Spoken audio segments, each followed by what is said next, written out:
semuanya, perkenalkan nama saya Evita Sinaga dari Prodi Pendidikan Agama Kristen semester 5.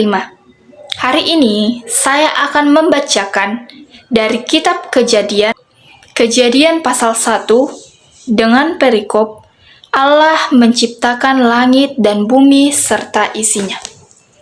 Pada mulanya Allah menciptakan langit dan bumi. Bumi belum berbentuk dan kosong. Gelap gulita meliputi samudra raya, dan roh Allah melayang-layang di atas permukaan air. Berfirmanlah Allah, jadilah terang, lalu terang itu jadi. Allah melihat bahwa terang itu baik, lalu dipisahkannyalah terang itu dari gelap. Dan Allah menamai terang itu siang, dan gelap itu malam. Jadilah petang dan jadilah pagi, itulah hari pertama. Berfirmanlah Allah, jadilah cakrawala di tengah segala air untuk memisahkan air dari air. Maka Allah menjadikan cakrawala, dan ia memisahkan air yang ada di bawah cakrawala itu dari air yang ada di atasnya. Dan jadilah demikian. Lalu Allah menamai cakrawala itu langit. Jadilah petang dan jadilah pagi, itulah hari kedua. Berfirmanlah Allah, hendaklah segala air yang di bawah langit berkumpul pada satu tempat, sehingga kelihatan yang kering, dan jadilah demikian. Lalu Allah menamai yang kering itu darat, dan kumpulan air itu dinamainya laut. Allah melihat bahwa semuanya itu baik. Berfirmanlah Allah, hendaklah tanah menumbuhkan tunas-tunas muda, tumbuh-tumbuhan yang berbiji, segala jenis pohon buah-buahan yang menghasilkan buah yang berbiji, supaya ada tumbuh-tumbuhan di bumi. Dan jadilah demikian. Tanah itu menumbuhkan tunas-tunas muda, segala jenis tumbuh-tumbuhan yang berbiji, dan segala jenis pohon-pohonan yang menghasilkan buah yang berbiji. Allah melihat bahwa semuanya itu baik. Jadilah petang dan jadilah pagi, itulah hari ketiga. Berfirmanlah Allah, jadilah benda-benda penerang pada cakrawala untuk memisahkan siang dari malam. Biarlah benda-benda penerang itu menjadi tanda yang menunjukkan masa-masa yang tetap dan hari-hari dan tahun-tahun. Dan sebagai penerang pada cakrawala, biarlah benda-benda itu menerangi bumi. Dan jadilah demikian. Maka Allah menjadikan kedua benda penerang yang besar itu, yakni yang lebih besar untuk menguasai siang dan yang lebih kecil untuk menguasai malam, dan menjadikan juga bintang-bintang. Allah menaruh semuanya itu di cakrawala untuk menerangi bumi, dan untuk menguasai siang dan malam, dan untuk memisahkan terang dari gelap. Allah melihat bahwa semuanya itu baik. Jadilah petang dan jadilah pagi, itulah hari keempat. Berfirmanlah Allah, hendaklah dalam air berkeriapan makhluk yang hidup, dan hendaklah burung berterbangan di atas bumi melintasi cakrawala. Maka Allah menciptakan binatang-binatang laut yang besar, dan segala jenis makhluk hidup yang bergerak, yang berkeriapan dalam air, dan segala jenis burung yang bersayap. Allah melihat bahwa semuanya itu baik. Lalu Allah memberkati semuanya itu, firman-Nya, berkembang biaklah dan bertambah banyaklah, serta penuhilah air dalam laut, dan hendaklah burung-burung di bumi bertambah banyak. Jadilah petang dan jadilah pagi, itulah hari kelima. Berfirmanlah Allah, hendaklah bumi mengeluarkan segala jenis makhluk yang hidup, ternak, dan binatang melata, dan segala jenis binatang liar. Dan jadilah demikian. Allah menjadikan segala jenis binatang liar, dan segala jenis ternak, dan segala jenis melata di muka bumi. Allah melihat bahwa semuanya itu baik. Berfirmanlah Allah, Baiklah kita menjadikan manusia menurut gambar dan rupa kita, supaya mereka berkuasa atas ikan-ikan di laut dan burung-burung di udara, dan atas ternak dan atas seluruh bumi, dan atas segala binatang melata yang merayap di bumi. Maka Allah menciptakan manusia itu menurut gambarnya. Menurut gambar Allah diciptakannya dia. Laki-laki dan perempuan diciptakannya mereka. Allah memberkati mereka. Lalu Allah berfirman kepada mereka, "Beranak cuculah dan bertambah banyak. Penuhilah bumi dan taklukkanlah itu. Berkuasalah atas ikan-ikan di laut dan burung-burung di udara dan atas segala binatang yang merayap di bumi." Berfirmanlah Allah, "Lihatlah, Aku memberikan kepadamu segala tumbuh-tumbuhan yang berbiji di seluruh bumi dan segala pohon-pohonan yang buahnya berbiji. Itulah akan menjadi makananmu. Tetapi pada segala binatang di bumi dan segala burung di udara dan segala yang merayap di bumi yang bernyawa, Kuberikan segala tumbuh-tumbuhan hijau menjadi makanannya." Dan jadilah demikian. Maka Allah melihat segala yang dijadikannya itu sungguh amat baik. Jadilah petang dan jadilah pagi. Itulah hari ke-6. Demikianlah diselesaikan langit dan bumi dan segala isinya. Ketika Allah pada hari ke-7 telah menyelesaikan pekerjaan yang dibuatnya itu, berfirmanlah Ia pada hari ke-7, berhentilah Ia pada hari ke-7 dari segala pekerjaan yang telah dibuatnya itu. Lalu Allah memberkati hari ke-7 itu dan menguduskannya, karena pada hari itulah Ia berhenti dari segala pekerjaan penciptaan yang telah dibuatnya itu. Demikianlah riwayat langit dan bumi pada waktu diciptakan. Ketika Tuhan Allah menjadikan bumi dan langit, belum ada semak apapun di bumi, belum timbul tumbuh-tumbuhan apapun di padang, sebab Tuhan Allah belum menurunkan hujan ke bumi, dan belum ada orang untuk mengusahakan tanah itu. Tetapi ada kabut naik ke atas dari bumi dan membasahi seluruh permukaan bumi itu.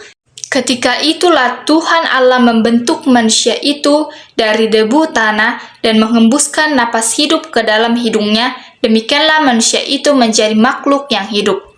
Manusia dan Taman Eden. Selanjutnya, Tuhan Allah membuat taman di Eden di sebelah timur. Disitulah ditempatkannya manusia yang dibentuknya itu. Lalu Tuhan Allah menumbuhkan berbagai-bagai pohon dari bumi yang menarik dan yang baik untuk dimakan buahnya, dan pohon kehidupan di tengah-tengah taman itu, serta pohon pengetahuan tentang yang baik dan yang jahat. Ada suatu sungai mengalir dari Eden untuk membasahi taman itu, dan dari situ sungai itu terbagi menjadi 4 cabang. Yang pertama, namanya Pison, yakni yang mengalir mengelilingi seluruh taman Hawilah, tempat emas ada. Dan emas dari negeri itu baik. Di sana ada damar bedolah dan batu krisopras. Nama sungai yang kedua ialah Gihon, yakni yang mengalir mengelilingi seluruh tanah Kus. Nama sungai yang ketiga ialah Tigris, yakni yang mengalir di sebelah timur Asyur. Dan sungai yang keempat ialah Efrat. Tuhan Allah mengambil manusia itu dan menempatkannya dalam Taman Eden untuk mengusahakan dan memelihara taman itu. Lalu Tuhan Allah memberi perintah ini kepada manusia, "Semua pohon dalam taman ini boleh kau makan buahnya dengan bebas, tetapi pohon pengetahuan tentang yang baik dan yang jahat itu, janganlah kau makan buahnya, sebab pada hari engkau memakannya, pastilah engkau mati." Tuhan Allah berfirman, "Tidak baik kalau manusia itu seorang diri saja. Aku akan menjadikan penolong baginya yang sepadan dengan dia." Lalu Tuhan Allah membentuk dari tanah segala binatang hutan dan segala burung di udara. Dibawanyalah semuanya kepada manusia itu untuk melihat bagaimana ia menamainya. Dan seperti nama yang diberikan manusia itu kepada tiap-tiap makhluk yang hidup, demikianlah nanti nama makhluk itu. Manusia itu memberi nama kepada segala ternak, kepada burung-burung di udara, dan kepada segala binatang hutan. Tetapi baginya sendiri ia tidak menjumpai penolong yang sepadan dengan dia. Lalu Tuhan Allah membuat manusia itu tidur nyenyak. Ketika ia tidur, Tuhan Allah mengambil salah satu rusuk daripadanya, lalu menutup tempat itu dengan daging. Dan dari rusuk yang diambil Tuhan Allah dari manusia itu, dibangunnyalah seorang perempuan, lalu dibawanya kepada manusia itu. Lalu berkatalah manusia itu, inilah dia tulang dari tulangku dan daging dari dagingku. Ia akan dinamai perempuan sebab ia diambil dari laki-laki. Sebab itu seorang laki-laki akan meninggalkan ayahnya dan ibunya dan bersatu dengan istrinya sehingga keduanya menjadi satu daging. Mereka keduanya telanjang, manusia dan istrinya itu, tetapi mereka tidak merasa malu. Manusia jatuh ke dalam dosa. Adapun ular ialah yang paling cerdik dari segala binatang di darat yang dijadikan oleh Tuhan Allah. Ular itu berkata kepada perempuan itu, "Tentulah Allah berfirman, semua pohon dalam taman ini jangan kamu makan buahnya, bukan?" Lalu sahut perempuan itu kepada ular itu, "Buah pohon-pohonan dalam taman ini boleh kami makan, tetapi tentang buah pohon yang ada di tengah-tengah taman, Allah berfirman, jangan kamu makan ataupun raba buah itu, nanti kamu mati." Tetapi ular itu berkata kepada perempuan itu, "Sesekali kamu tidak akan mati. Tetapi Allah mengetahui bahwa pada waktu kamu memakannya, matamu akan terbuka, dan kamu akan menjadi seperti Allah, tahu tentang yang baik dan yang jahat." Perempuan itu melihat bahwa buah pohon itu baik untuk dimakan dan sedap kelihatannya, lagi pula pohon itu menarik hati karena memberi pengertian. Lalu ia mengambil dari buahnya dan dimakannya dan diberikannya juga kepada suaminya yang bersama-sama dengan dia, dan suaminya pun memakannya. Maka terbukalah mata mereka berdua, dan mereka tahu bahwa mereka telanjang. Lalu mereka menyemat daun pohon ara dan membuat cawat. Ketika mereka mendengar bunyi langkah Tuhan Allah yang berjalan-jalan dalam taman itu pada waktu hari sejuk, bersembunyilah manusia dan istrinya itu terhadap Tuhan Allah di antara pohon-pohon dalam taman. Tetapi Tuhan Allah memanggil manusia itu dan berfirman kepadanya, "Di manakah engkau?" Ia menjawab, "Ketika aku mendengar bahwa engkau ada di dalam taman ini, aku menjadi takut karena aku telanjang, sebab itu aku bersembunyi." Firman-Nya, "Siapakah yang beritahukan kepadamu bahwa engkau telanjang? Apakah engkau makan dari buah pohon yang kularang engkau makan itu?" Manusia itu menjawab, "Perempuan yang kau tempatkan di sisiku, dialah yang memberi dari pohon itu kepadaku, maka kumakan." Kemudian berfirmanlah Tuhan Allah kepada perempuan itu, "Apakah yang telah kau perbuat ini?" Jawab perempuan itu, "Ular itu yang memperdayakan aku, maka kumakan." Lalu berfirmanlah Tuhan Allah kepada ular itu, "Karena engkau berbuat demikian, terkutuklah engkau di antara segala ternak dan di antara segala binatang hutan. Dengan perutmu lah engkau akan menjalar, dan debu tanahlah akan kau makan seumur hidupmu. Aku akan mengadakan permusuhan antara engkau dan perempuan ini, antara keturunanmu dan keturunannya. Keturunannya akan meremukkan kepalamu, dan engkau akan meremukkan tumitnya." Firman-Nya kepada perempuan itu, "Susah payahmu waktu mengandung akan kubuat sangat banyak. Dengan kesakitan engkau akan melahirkan anakmu, namun engkau akan berahi kepada suamimu, dan ia akan berkuasa atasmu." Lalu firman-Nya kepada manusia itu, "Karena engkau mendengarkan perkataan istrimu dan memakan dari buah pohon yang telah kuperintahkan kepadamu, jangan makan daripadanya, maka terkutuklah tanah karena engkau. Dengan bersusah payah engkau akan mencari rezekimu dari tanah seumur hidupmu. Semak duri dan rumput duri yang akan dihasilkannya bagimu, dan tumbuh-tumbuhan di padang akan menjadi makananmu. Dengan berpeluh engkau akan mencari makananmu sampai engkau kembali lagi menjadi tanah, karena dari situlah engkau diambil, sebab engkau debu dan engkau akan kembali menjadi debu." Manusia itu memberi nama Hawa kepada istrinya, sebab dialah yang menjadi ibu semua yang hidup. Dan Tuhan Allah membuat pakaian dari kulit binatang untuk manusia dan untuk istrinya itu, lalu mengenakannya kepada mereka. Berfirmanlah Tuhan Allah, "Sesungguhnya manusia itu telah menjadi seperti salah satu dari kita, tahu tentang yang baik dan yang jahat, maka sekarang jangan sampai ia mengulurkan tangannya dan mengambil pula dari pohon kehidupan itu dan memakannya, sehingga ia hidup untuk selama-lamanya. Lalu Tuhan Allah mengusir dia dari Taman Eden supaya ia mengusahakan tanah dari mana ia diambil. Ia menghalau manusia itu, dan di sebelah timur Taman Eden ditempatkannya lah beberapa kerub dengan pedang yang bernyala-nyala dan menyambar-nyambar untuk menjaga jalan ke pohon kehidupan. Kain dan Habel. Kemudian manusia itu bersetubuh dengan Hawa istrinya, dan mengandunglah perempuan itu lalu melahirkan Kain. Maka kata perempuan itu, "Aku telah mendapat seorang anak laki-laki dengan pertolongan Tuhan." Selanjutnya dilahirkannya lah Habel adik Kain, dan Habel menjadi gembala kambing domba, Kain menjadi petani. Setelah beberapa waktu lamanya, maka Kain mempersembahkan sebagian dari hasil tanah itu kepada Tuhan sebagai korban persembahan. Habel juga mempersembahkan korban persembahan dari anak sulung kambing dombanya, yakni lemak-lemaknya, maka Tuhan mengindahkan Habel dan korban persembahannya itu. Tetapi Kain dan korban persembahannya tidak diindahkannya. Lalu hati Kain menjadi sangat panas dan mukanya muram.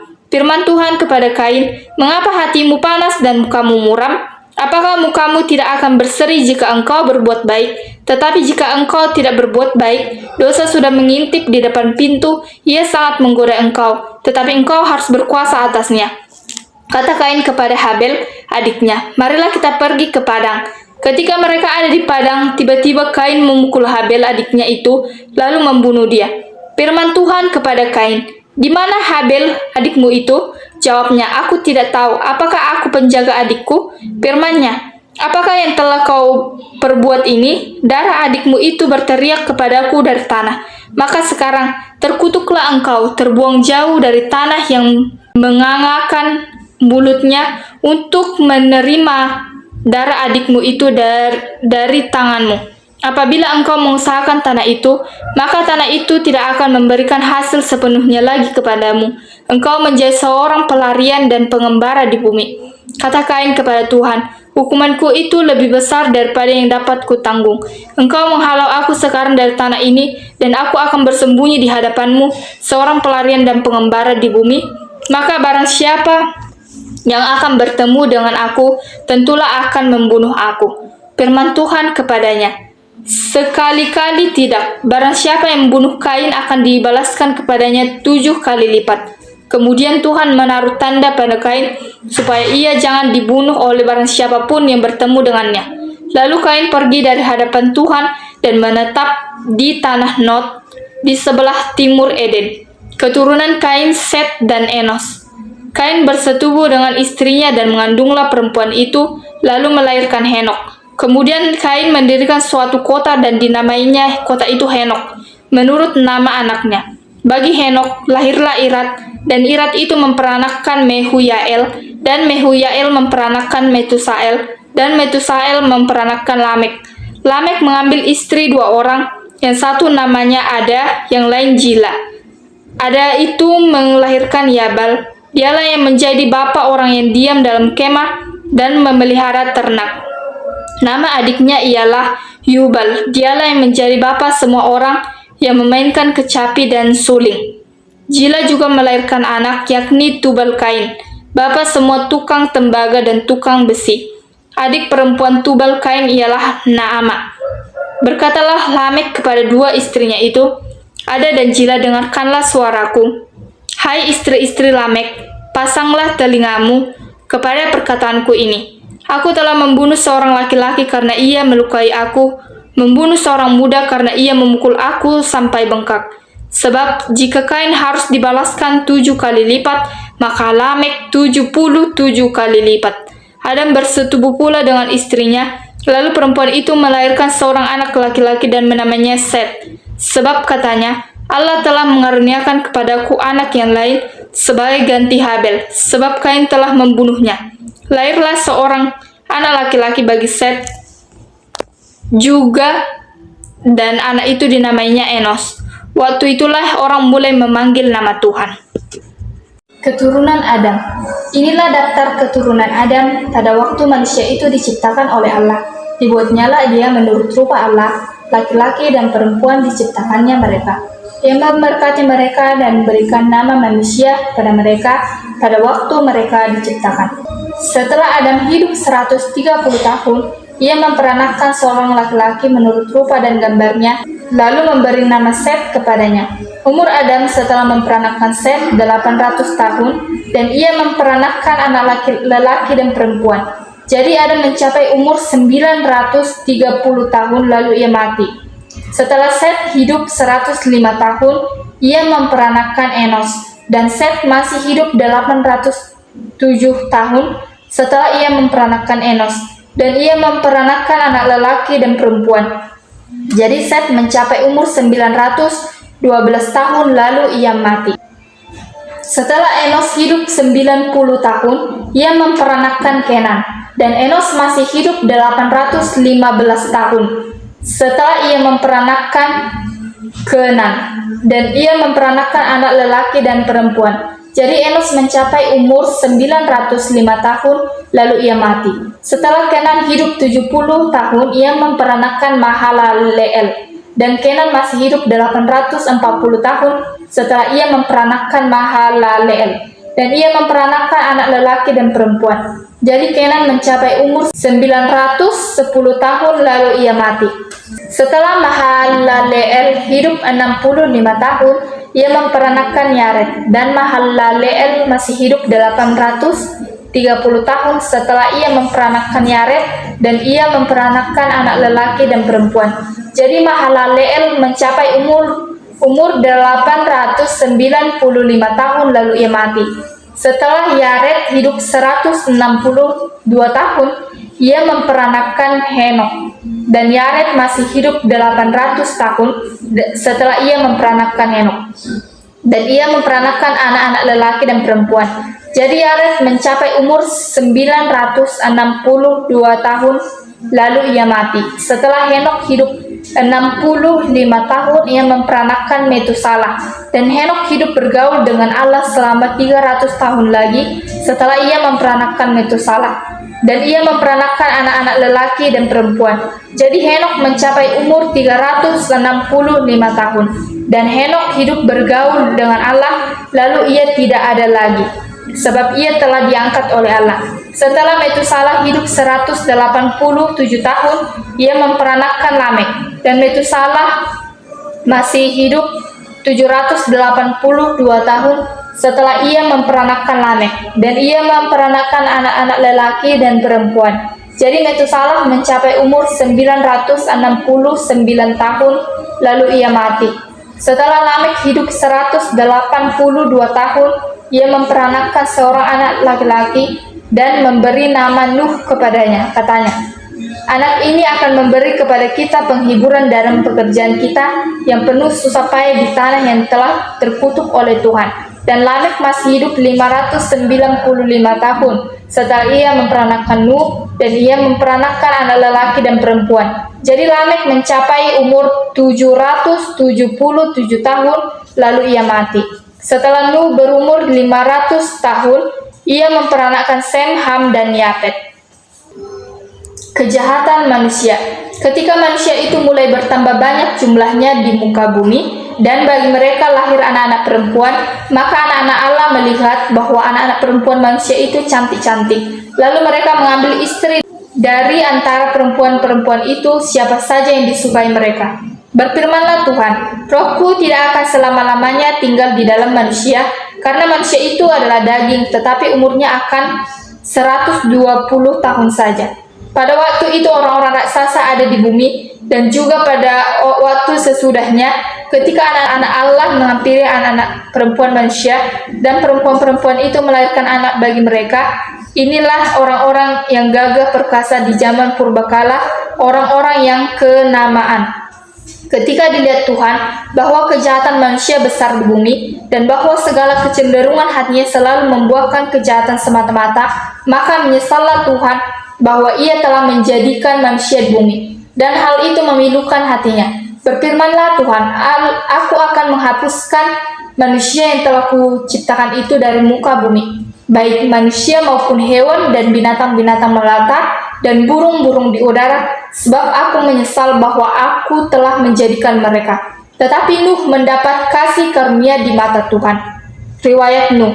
Inilah riwayat Nuh. Nuh adalah seorang yang benar dan tidak bercela di antara orang-orang sezamannya. Dan Nuh itu hidup bergaul dengan Allah.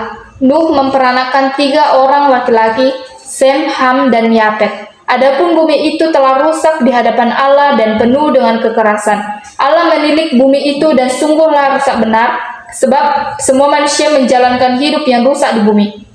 Berfirmanlah Allah kepada Nuh, Aku telah memutuskan untuk mengakhiri hidup segala makhluk, sebab bumi telah hidup dengan kekerasan oleh mereka. Jadi aku akan memusnahkan mereka bersama-sama dengan bumi. Buatlah bagimu sebuah bahtera dari kayu gopir. Bahtera itu harus kau buat berpetak-petak dan harus kau tutup dengan pakal dari luar dan dari dalam. Beginilah engkau harus membuat bahtera itu. 300 hasta panjangnya, 50 hasta lebarnya, dan 30 hasta tingginya.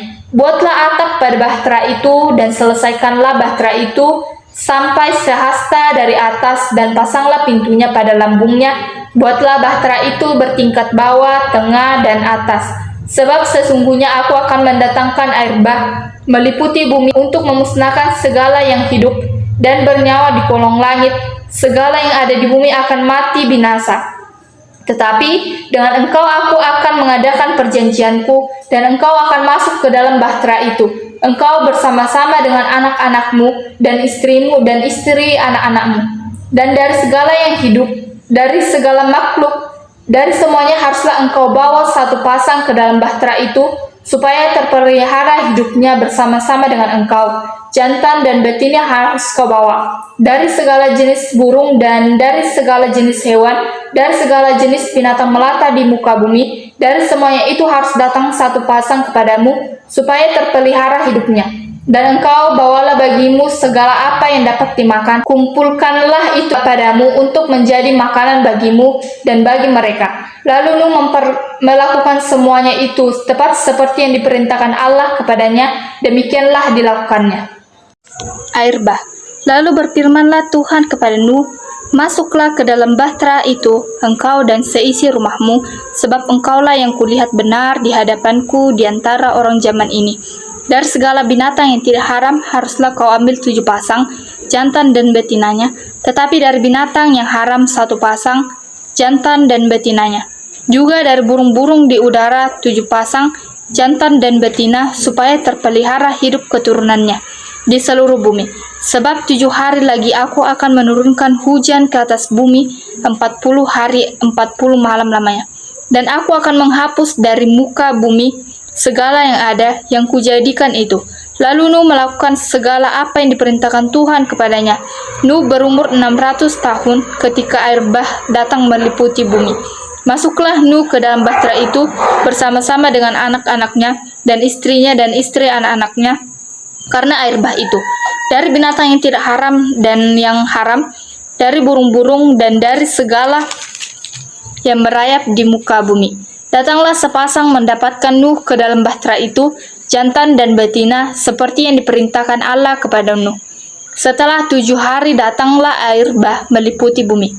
Pada waktu umur Nuh 400 tahun, pada bulan yang kedua, pada hari yang ke-17 bulan itu, pada hari itulah terbelah segala mata air samudra raya yang dahsyat dan terbukalah tingkap-tingkap di langit. Dan turunlah hujan lebat meliputi bumi 40 hari 40 malam lamanya.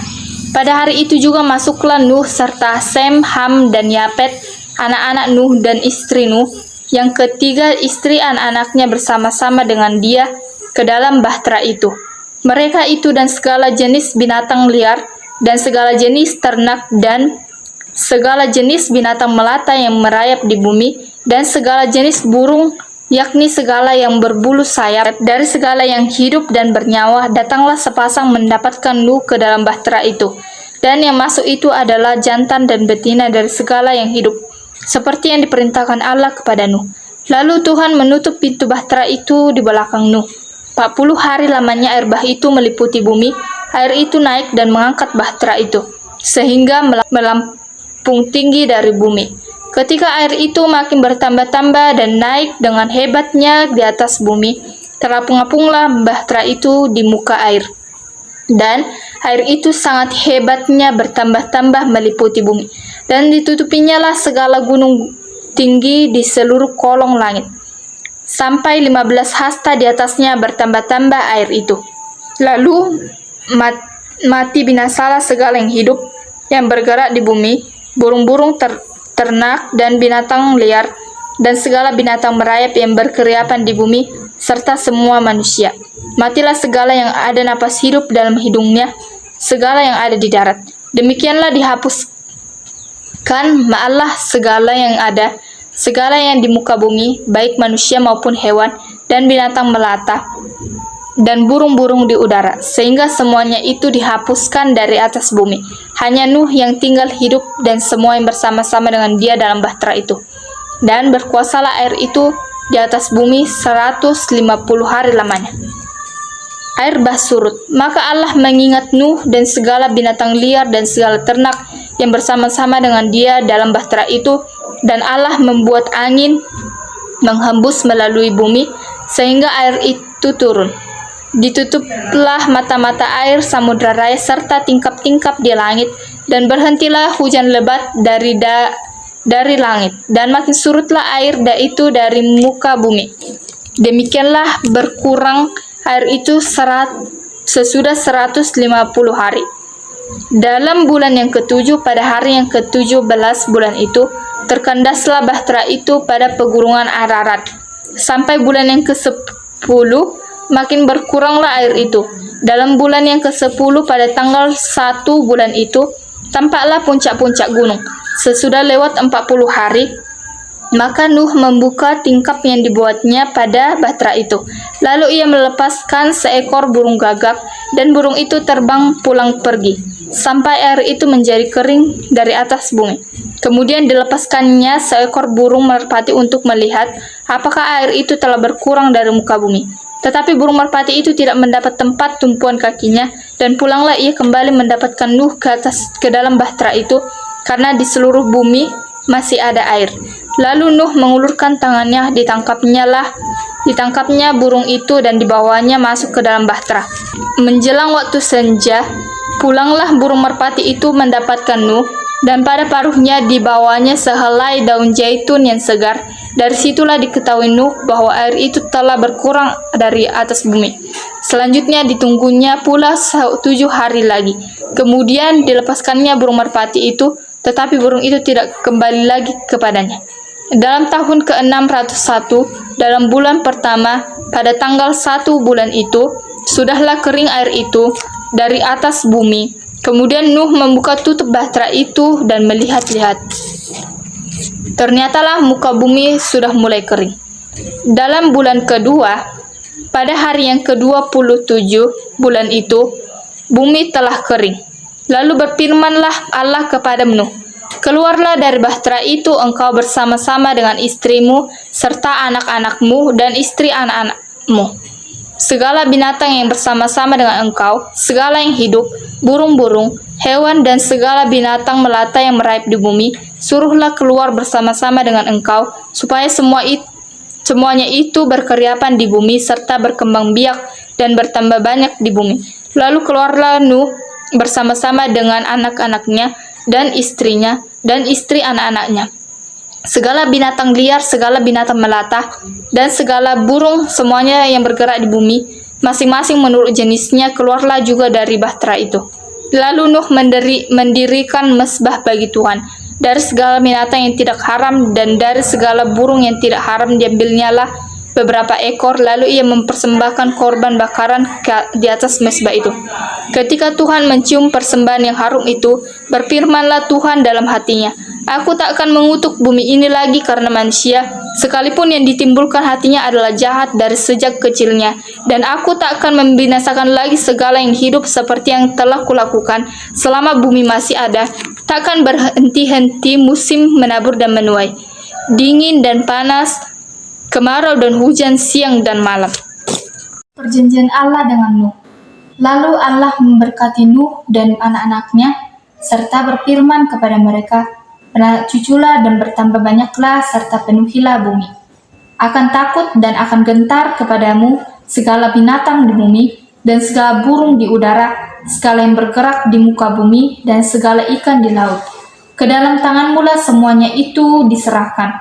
Segala yang bergerak, yang hidup akan menjadi makananmu. Aku telah memberikan semuanya itu kepadamu, seperti juga tumbuh-tumbuhan hijau. Hanya daging yang masih ada nyawanya, yakni darahnya, janganlah kamu makan. Tetapi mengenai darah kamu, yakni nyawa kamu, aku akan menuntut balasnya dari segala binatang, aku akan menuntutnya. Dan dari setiap manusia, aku akan menuntut nyawa sesama manusia.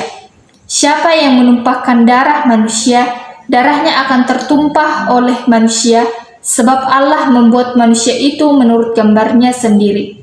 Dan kamu beranak cuculah dan bertambah banyak, sehingga tak terbilang jumlahmu di atas bumi, ya, bertambah banyaklah di atasnya."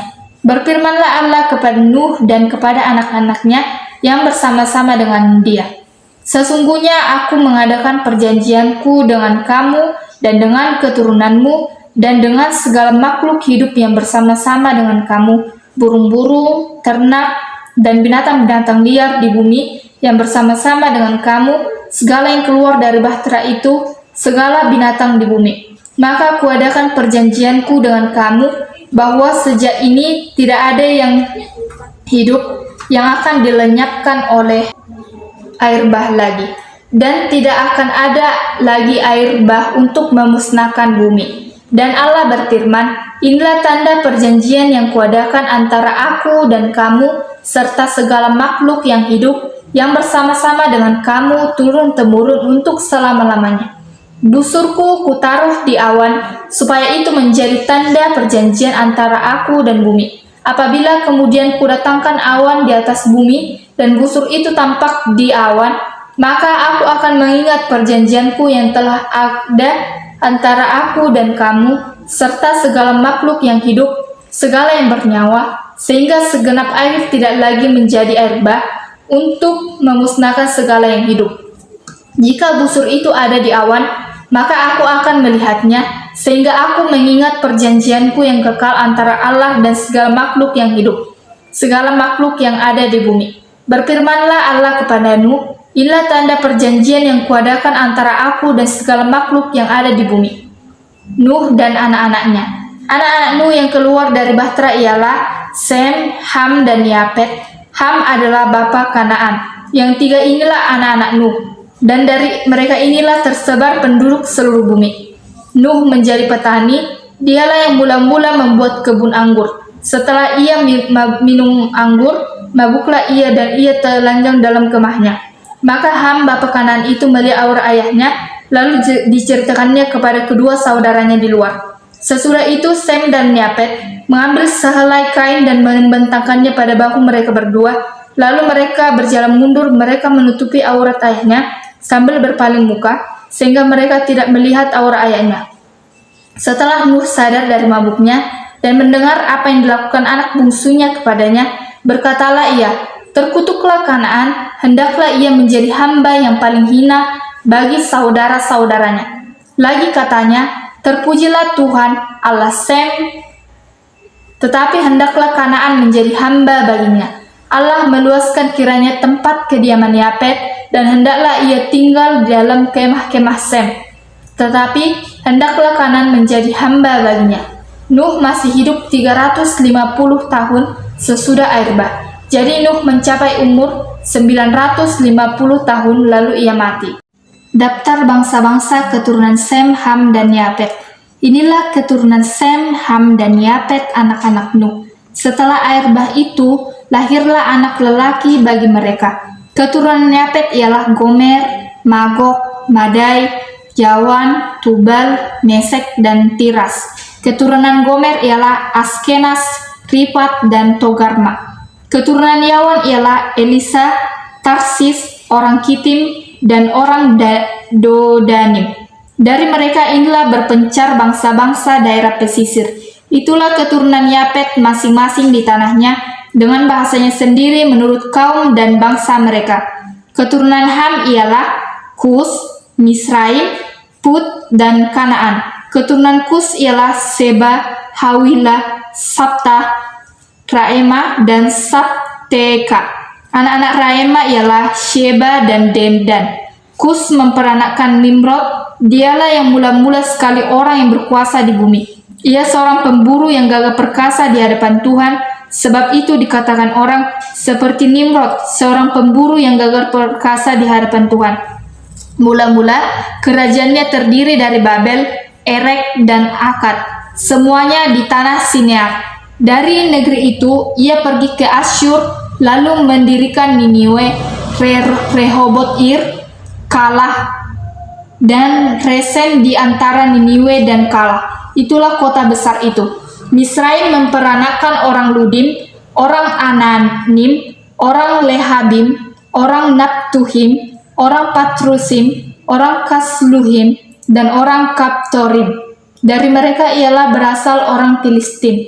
Kanaan memperanakkan Sidon, anak sulungnya, dan Het, serta orang Yesbusi, orang Amori, dan orang Girgasi, orang Lehewi, orang Arki, orang Sini, orang Arwadi, orang Semari, dan orang Hamati. Kemudian berseraklah kaum-kaum orang Kanaan itu. Daerah orang Kanaan adalah dari Sidon ke arah Gerar sampai ke Gajah, ke arah Sodom, Gomora, Atma, dan Jeboim sampai ke Lasa. Itulah keturunan Ham menurut kaum mereka, menurut bahasa mereka, menurut tanah mereka, menurut bangsa mereka. Lahirlah juga anak-anak bagi Sem, bapa semua anak Eber, serta abang Yapet. Keturunan Sem ialah Elam, Asyur, Arpaksad, Lut, dan Aram. Keturunan Aram ialah Us, Hul, Geter, dan Mas. Arpaksad memperanakkan Selah, dan Selah memperanakkan Eber. Bagi Eber lahir dua anak laki-laki, nama yang seorang ialah Pelek, sebab dalam zamannya bumi terbagi, dan nama adiknya ialah Yoktan. Yoktan memperanakkan Almodad, Selep, Hajar Mawet, dan Yera, Hadoram, Ujal, dan Dikla, Obal, Abimael, dan Sheba, Opir, Hawilah, dan Yobab. Itulah semuanya keturunan Yoktan. Daerah kediaman mereka terbentang dari Mesa ke arah Separ, yaitu pegunungan di sebelah timur. Itulah keturunan Sem menurut kaum mereka, menurut bahasa mereka, menurut tanah mereka, menurut bangsa mereka. Itulah segala kaum anak-anak Nuh menurut keturunan mereka, menurut bangsa mereka, dan dari mereka itulah berpencar bangsa-bangsa di bumi setelah air bah itu. Menara Babel. Hadapun seluruh bumi satu bahasanya dan satu logatnya, maka berangkatlah mereka ke sebelah timur dan menjumpai tanah datar di tanah Sinear. Lalu menetaplah mereka di sana. Mereka berkata seorang kepada yang lain, "Marilah kita membuat batu bata dan membakarnya baik-baik." Lalu bata itulah dipakai mereka sebagai batu dan tergala-gala sebagai tanah liat. Juga kata mereka, "Marilah kita dirikan bagi kita sebuah kota dengan sebuah menara yang puncaknya sampai ke langit, dan marilah kita cari nama supaya kita jangan terserak ke seluruh bumi." Lalu turunlah Tuhan untuk melihat kota dan menara yang didirikan oleh anak-anak manusia itu, dan ia berfirman, "Mereka ini satu bangsa dan satu bahasa untuk semuanya. Ini barulah permulaan usaha mereka.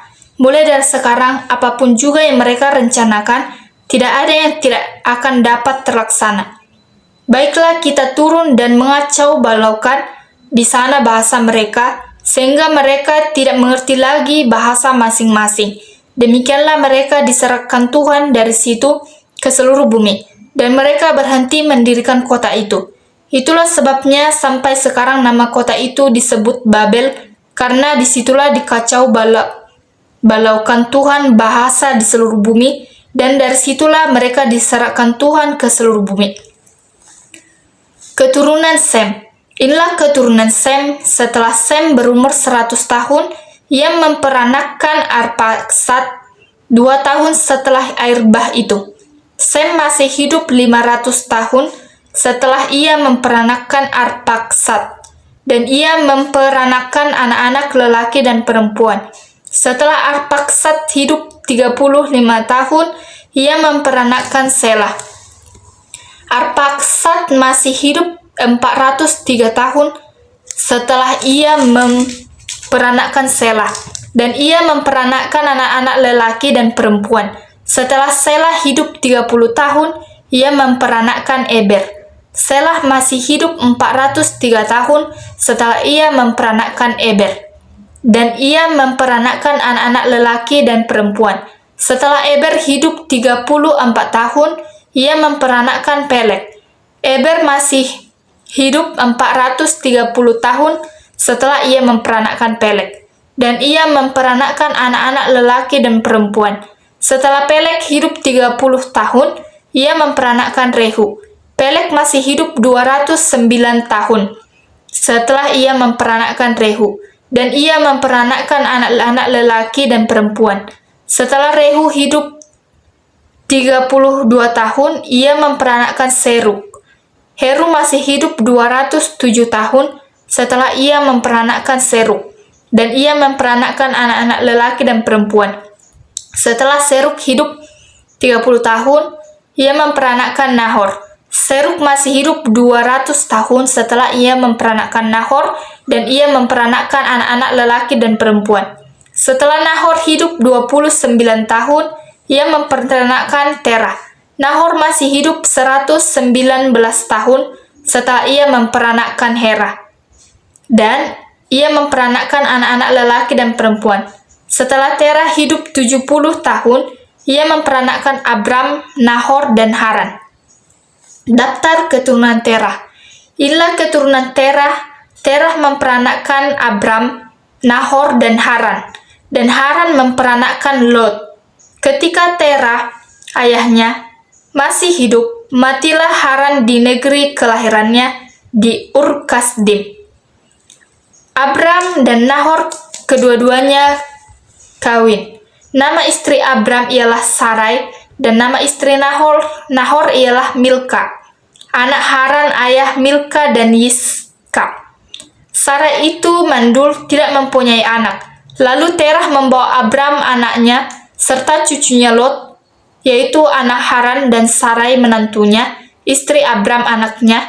Ia berangkat bersama-sama dengan mereka dari Ur Kasdim untuk pergi ke tanah Kanaan, lalu sampailah mereka ke Haran dan menetap di sana. Umur Terah ada 205 tahun, lalu ia mati di Haran. Abram dipanggil Allah. Berfirmanlah Tuhan kepada Abram, "Pergilah dari negerimu dan dari sanak saudaramu dan dari rumah bapamu ini ke negeri yang akan kutunjukkan kepadamu. Aku akan membuat engkau menjadi bangsa yang besar dan memberkati engkau serta membuat namamu masyhur, dan engkau akan menjadi berkat. Aku akan memberkati orang-orang yang akan memberkati engkau, dan mengutuk orang-orang yang mengutuk engkau, dan olehmu semua kaum di muka bumi akan mendapat berkat." Lalu pergilah Abram seperti yang difirmankan Tuhan kepadanya, dan Lot pun ikut bersama-sama dengan dia. Abram berumur 75 tahun ketika ia berangkat dari Haran. Abram membawa Sarai istrinya, dan Lot anak saudaranya, dan segala harta benda yang didapat mereka, dan orang-orang yang diperoleh mereka di Haran. Mereka berangkat ke tanah Kanaan lalu sampai di situ. Abram berjalan melalui negeri itu sampai ke suatu tempat dekat Sikem, yakni pohon terbantin di More. Waktu itu orang Kanaan diam di negeri itu. Ketika itu Tuhan menampakkan diri kepada Abram dan berfirman, "Aku akan memberikan negeri ini kepada keturunanmu." Maka didirikannya di situ mezbah bagi Tuhan yang telah menampakkan diri kepadanya. Kemudian ia pindah dari situ ke pegunungan di sebelah timur Betel. Ia memasang kemahnya dengan Betel di sebelah barat dan Ai di sebelah timur. Lalu ia mendirikan di situ mezbah bagi Tuhan dan memanggil nama Tuhan. Sesudah itu Abram berangkat dan makin jauh ia berjalan ke tanah Negeb. Abram di Mesir.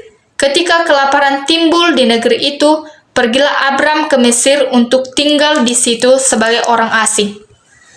Sebab hebat kelaparan di negeri itu.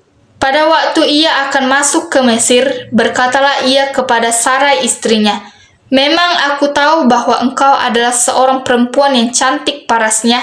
Apabila orang Mesir melihat engkau, mereka akan berkata, 'Itu istrinya.' Jadi mereka akan membunuh aku dan membiarkan engkau hidup.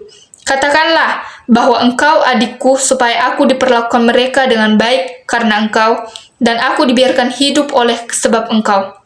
Sesudah Abram masuk ke Mesir, orang Mesir itu melihat bahwa perempuan itu sangat cantik.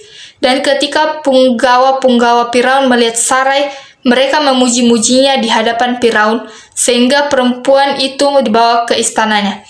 Firaun menyambut Abram dengan baik-baik karena ia mengingini perempuan itu, dan Abram mendapat kambing domba, lembu sapi, keledai jantan, budak laki-laki dan perempuan, keledai betina dan unta. Tetapi Tuhan menimpakan tulah yang hebat kepada Firaun, demikian juga kepada seisi istananya, karena Sarai istri Abram itu. Lalu Firaun memanggil Abram serta berkata, "Apakah yang kau perbuat ini terhadap aku? Mengapa tidak kau beritahukan bahwa ia istrimu? Mengapa engkau katakan dia adikku sehingga aku mengambilnya menjadi istriku? Sekarang, inilah istrimu, ambillah dan pergilah." Lalu Firaun memerintahkan beberapa orang untuk mengantarkan Abram pergi bersama-sama dengan istrinya dan segala kepunyaannya. Abram dan Lot berpisah. Maka pergilah Abram dari Mesir ke tanah Negeb dengan istrinya dan segala kepunyaannya, dan Lot pun bersama-sama dengan dia. Adapun Abram sangat kaya, banyak ternak, perak dan emasnya. Ia berjalan dari tempat persinggahan ke tempat persinggahan, dari tanah Negeb sampai dekat Betel, di mana kemahnya mula-mula berdiri antara Betel dan Ai, ke tempat mezbah yang dibuatnya dahulu di sana. Disitulah Abram memanggil nama Tuhan. Juga Lot yang ikut bersama-sama dengan Abram mempunyai domba dan lembah dan kemah, lembu dan kemah. Tetapi negeri itu tidak cukup luas bagi mereka untuk diam bersama-sama, sebab harta milik mereka amat banyak, sehingga mereka tidak dapat diam bersama-sama. Karena itu terjadilah perkelahian antara para gembala Abram dan para gembala Lot. Waktu itu orang Kanaan dan orang Peris diam di negeri itu, maka berkatalah Abram kepada Lot, "Janganlah kiranya ada perkelahian antara aku dan engkau, dan antara para gembalaku dan para gembalamu, sebab kita ini kerabat. Bukankah seluruh negeri ini terbuka untuk engkau? Baiklah pisahkan dirimu daripadaku. Jika engkau ke kiri, maka aku ke kanan. Jika engkau ke kanan, maka aku ke kiri." Lalu Lot melayangkan pandangannya dan dilihatnya lah bahwa seluruh lembah Yordan banyak airnya, seperti taman Tuhan, seperti tanah Mesir sampai ke Zoar. Hal itu terjadi sebelum Tuhan memusnahkan Sodom dan Gomora. Sebab itu Lot memilih baginya seluruh lembah Yordan itu.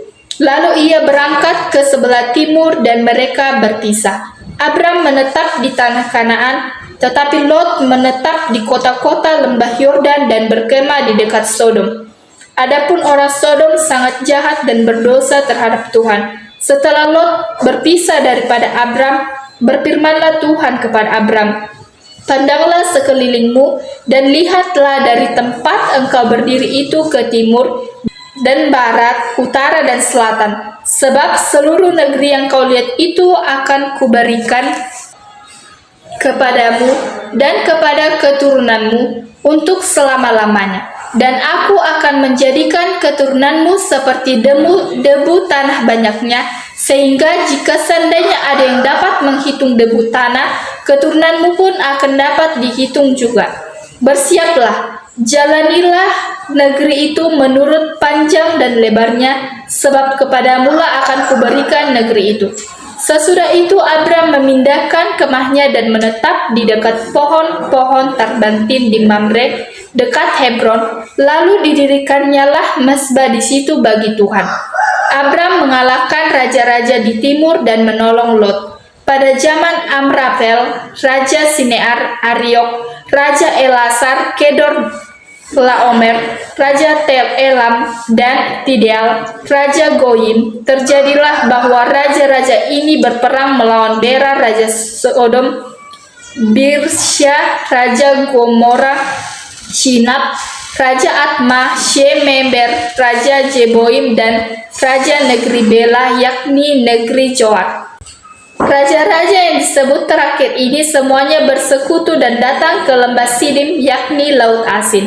12 tahun lamanya mereka takluk kepada Kedor Laomer, tetapi dalam tahun yang ke-13 mereka memberontak. Dalam tahun yang ke-14 datanglah Kedor Laomer serta raja-raja yang bersama-sama dengan dia. Lalu mereka mengalahkan orang Refaim di Asiterot Karnaim, orang Jujim di Ham, orang Emim di Syawe Kiryataim, dan orang Hori di pegunungan mereka yang bernama Seir sampai ke El Paran di tepi padang gurun. Sesudah itu, baliklah mereka dan sampai ke En Mispat, yakni Kades, dan mengalahkan seluruh daerah orang Amalek dan juga orang Amori yang diam di Hajejon Tamar. Lalu keluarlah raja negeri Sodom, raja negeri Gomora, raja negeri Atsma, raja negeri Jeboim, dan raja negeri Bela, yakni negeri Joar, dan mengatur barisan perangnya melawan mereka di lembah Sidim, melawan Kedor Laomer, raja Elam, Tideal, raja Goyim, Amrapel, raja Sinear, dan Arigo, raja Elasar. 4 raja lawan 5. Di lembah Sidim itu di mana-mana ada sumur aspal.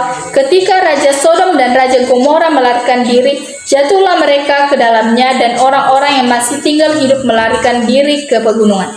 Segala harta benda Sodom dan Gomora beserta segala bahan makanan dirampas musuh, lalu mereka pergi.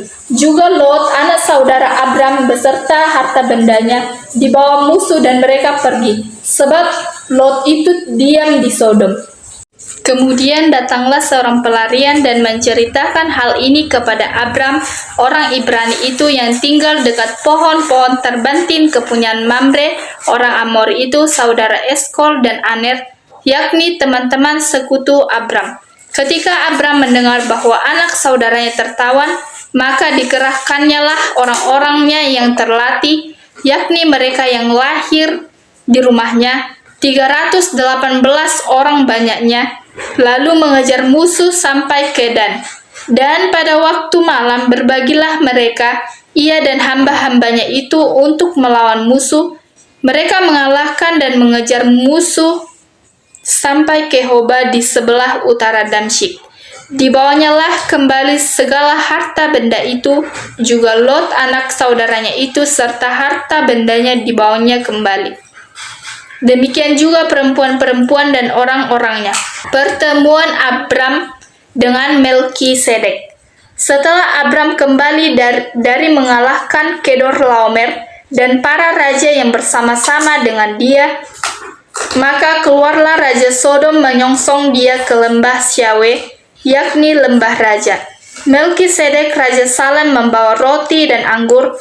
Ia seorang imam Allah yang Maha Tinggi.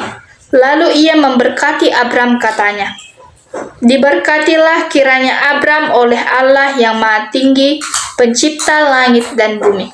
Dan terpujilah Allah yang Maha Tinggi, yang telah menyerahkan musuhmu ke tanganmu."